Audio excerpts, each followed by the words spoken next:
program started in 2007. In 2007, it was a bipartisan effort, which is something the media, I think, has missed here. This was, in this country, we have the two major parties, the Democrats and the Republicans. In this particular case, it was Senator Harry Reid, along with Senator Stevens, who is Republican, and Senator Inouye. All three of them are veterans, along with the support of Senator John Glenn, who's an astronaut, and all of them have served their country very honorably. And so, through various reporting that they had, in fact, Stevens, in as a pilot, reported being chased by something, by a phenomenon. So these are individuals who are absolutely heroes for our country, and they are reporting that they believe there is something out there that we need to look at. So the program was established as a bipartisan effort. It was then sent to one of the defense agencies within the Department of Defense. There was an open bid.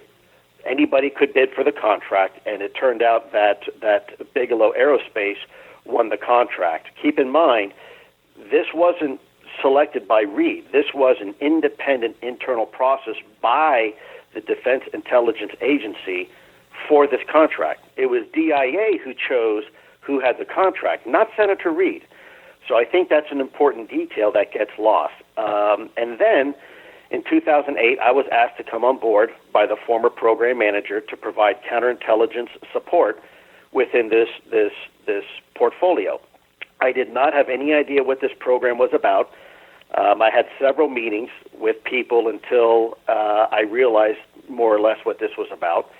And then in 2010, when the last program manager was going into a new assignment, I was asked to take over the program. And I subsequently accepted it.